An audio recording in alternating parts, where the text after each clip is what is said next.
બાલ સાહિત્ય ગૃહ પ્રસ્તુત કરે છે બાળ વાર્તા। મિત્રો, આજે ફરી ગોરધન કાછડિયાના અમરેલી જિલ્લાના બાબરા તાલુકાના કોટડા પીઠાથી આપને નમસ્કાર। ફરી એક વાર્તા સાંભળીએ। એક હતો બબલુ। બબલુ હવે બીજું ધોરણ ભણે એટલે એને વાંચતા તો આવડી ગયું। એ વાર્તાની ચોપડી ખૂબ વાંચે, વાર્તાઓ વાંચી બહુ ગમે। એમાં રાક્ષસની વાર્તાઓ એને ખૂબ ગમે। રાક્ષસને મોટા ભાગે નાનકડો રાજકુમાર હરાવી દે એવું આવે એટલે બબલુને એમ થાય કે જો મારા હાથમાં કોઈ રાક્ષસ આવી જાય ને તો હું પણ એને હરાવી દઉં। એક દિવસ બબલુ નદી કાંઠે રમતો હતો। ક્યાંકથી અવાજ આવ્યો, ખબરદાર, એ છોકરા, તને ખાઈ જાઉં। અરે, કોણ છે અહીંયા? કોણ બોલે છે?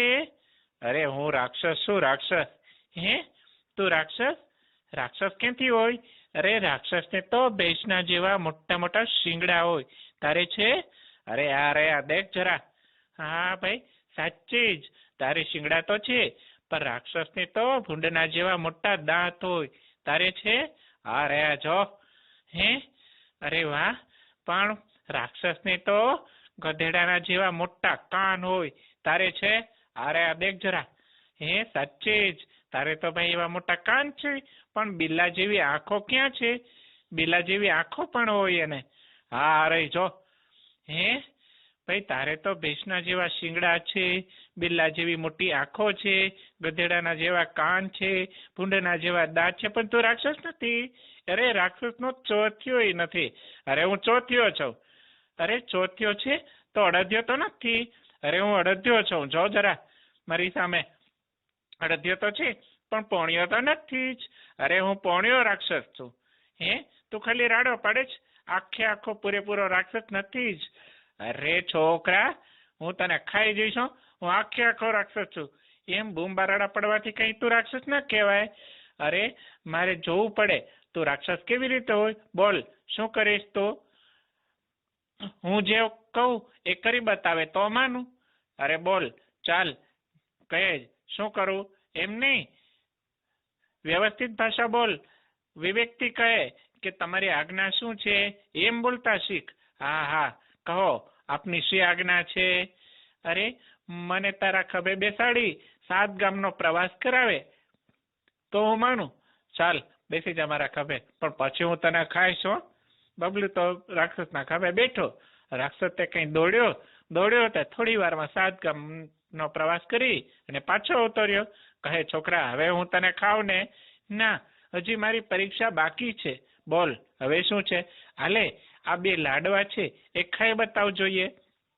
રાક્ષસને તો થયું કે લાડવા ખાવા, એમાં શું, લાવ। બબલુએ તો એના ખિસ્સામાં 2 ગોળ પથરા હતા, એ આપ્યા ને કહે, આ ખાઈ જા। રાક્ષસે તો મોઢામાં મૂક્યા અને દાંતથી કકડાવા ગયો, પણ ત્યાં તો તડ દઈને 2 દાંત તૂટી ગયા। રાક્ષસ બબલુ કહે, છત, મારા આપેલા 2 લાડવા ખાવા જતા તો તારા દાંત તૂટી ગયા, તું મને શું ખાવાનો હતો? અરે જો, હમણાં હું ખાઈ બતાવું છું, પછી તારો વારો છે। એમ કહીને રાક્ષસે તો મહેનત કરીને જેમ તેમ કરીને પથરાને કકડાવી ગયો, પણ એમ કરવામાં તો ના બીજા 2-4 દાંત તૂટી ગયા। રાક્ષસ કે, હવે હું તને ખાઉં ને? અરે, હજી મારી પરીક્ષા બાકી છે, તારામાં ઉલ્લુ જેવી બુદ્ધિ ક્યાં છે? અરે છે, બોલ, શું કરી બતાવું?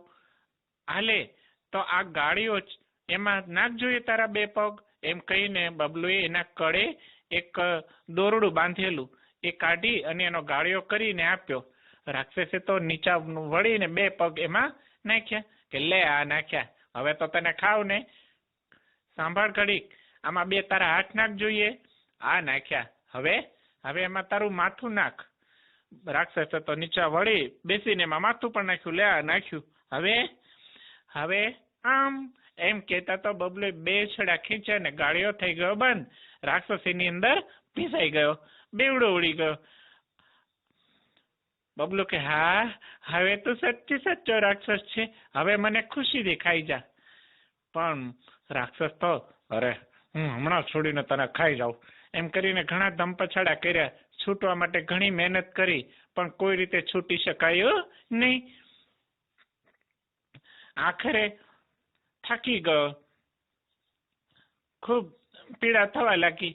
એટલે કહે, એ બબલુ, એ ભાઈ, હવે મને છોડ, હવે મારાથી નથી રહેવાતું, મારાથી નથી ખમાતું, બસ હવે હું તને નહીં ખાઉં. હે, બસ ને? હા, હવે હું નહીં ખાઉં, મને આ છોડી દે. એક શરત છે, છોડું, એક શરત. શું? આજ પછી ક્યારેય કોઈને ડરાવીશ, કોઈને બીવડાવીશ કે હું તને ખાઈ જાઉં, કોઈ બાળકને બીવડાવીશ નહીં. આજ પછી ક્યારેય કોઈને ના ડરાવું, બસ. તો બીજી વાત, આજ પછી તારે ક્યારેય વાર્તાની બહાર આવવાનું નથી. હું છોડું એટલે તારે વાર્તામાં સંતાઈ જવાનું. બોલ. ભલે આજ તું મને છોડે ને, હે બબલુ, એટલે હું વાર્તામાં જતો રહું, ક્યારેય વાર્તા બારો ના આવું, બસ. આજ મને છોડ એકવાર.